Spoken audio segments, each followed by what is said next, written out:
अगला प्रोजेक्शन है a vector having magnitude of 5 unit and make equal angle with each of the 3 mutually perpendicular axis.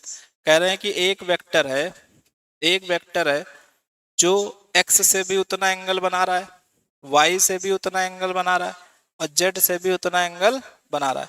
तो यहां से अगर एक लॉजिकल तरीके से सोचो तो जो x से कंपोनेंट होगा वही y से कंपोनेंट होगा, वही z से।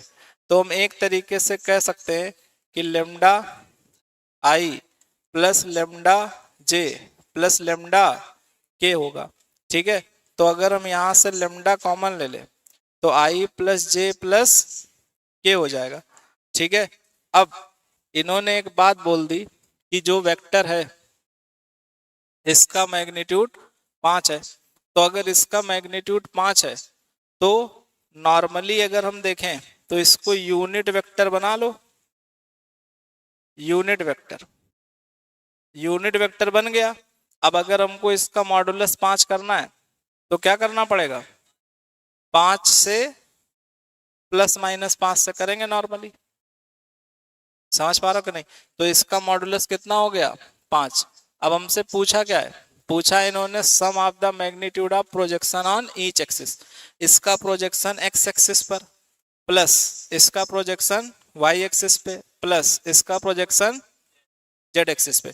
तो अगर इसका एक्स पे प्रोजेक्शन निकालोगे तो आई के साथ इसका डॉट कराओगे तो 5/√3। ठीक है, अपॉन में जिस पर निकालते हैं उसका मॉडुलस, तो आई का मॉडुलस 1। एक करके बता देते हैं आपको।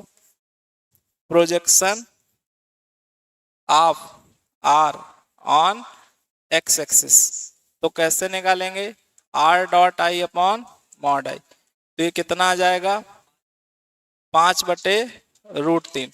ऐसे ही y पर भी आएगा और z पर भी। तो हमसे प्रोजेक्शन का सम पूछा गया तो 5/√3, 5/√3 और 5/√3।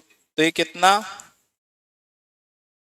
3 × 5/√3। तो ये 5√3।